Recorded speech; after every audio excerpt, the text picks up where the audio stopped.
ලෝක ශූර ඉන්දිය කණ්ඩෑමේ 20 ආධිපත්‍යය බිඳ දැමීමට සමත් වූවා මෙවර එංගලන්ත කණ්ඩෑම ඒ ඉන්දයා එංගලන්ත 20 තරංගාවලිය 4-0ක් ලෙස පූර්ණ තරංගාවලි ජයග්‍රහණයක් ලෙස ජයගනිමින් මෙම තරංගාවලි ජයග්‍රහණයක් සමඟ දින 1605ක් පුරාවට අංක 1 ස්ථානය රැඳී සිටි ඉන්දිය 20 කණ්ඩෑම 20 ශ්‍රේණිගත කිරීමවල අංක 2 දක්වා ඇද්දමමින් අංක 1 ස්ථානය බවට පත්වීමට හැරි බෘක් ප්‍රමුඛ එංගලන්ත ක්‍රිකට් කණ්ඩායමට හැකියාව ලැබුණා. මෙම තරංගාවලියේ අවසාන තරගයේ ඊයේ දිනේ පැවැත් වූ අතර එම තරගයට එන විටත් එංගලන්ත කණ්ඩායම 3-0ක් ලෙස තරගාවලිය ජයගෙන තිබුණා.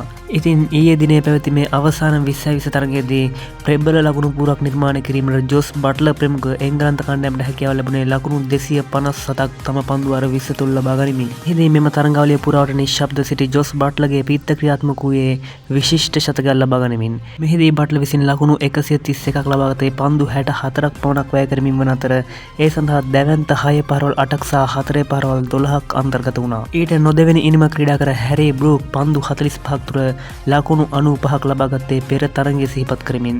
ඔහුගේ එම ඉනිමට 14 පාරවල් 4ක් සහ 6 පාරවල් 8ක් අන්තර්ගත වුණා. ඉන්පසුව 258ක දැවැන්ත ඉලක්කය සඳහා පිටිට පිවිසි ඉන්දීය කණ්ඩායමට පන්දු අර 20 අවසානයේදී ලබාගත හැකි වූයේ ලකුණු 201ක් පමණයි. තරගාවලියේ වීරයා බවට පත් වූයේ එංගලන්ත කණ්ඩායමේ නායක හැරි බෘක්. මෙම තරගාවලිය පරාජය සමග දින 1605ක් පුරාවට 20 පිටියේ ආධිපත්‍ය ලැබූ ඉන්දිය කණ්ඩායම ඔවුන් සහභාගී වූ අවසාන 20 තරග 6ම පරාජයට පත්වීම කැපී පෙනුණා. ක්‍රිකට් පිටියේ අලුත්ම තොරතුරු දැනගැනීමට අප සමග රැඳී සිටින SLC Show YouTube චැනලය සබ්ස්ක්‍රයිබ් කරන්න.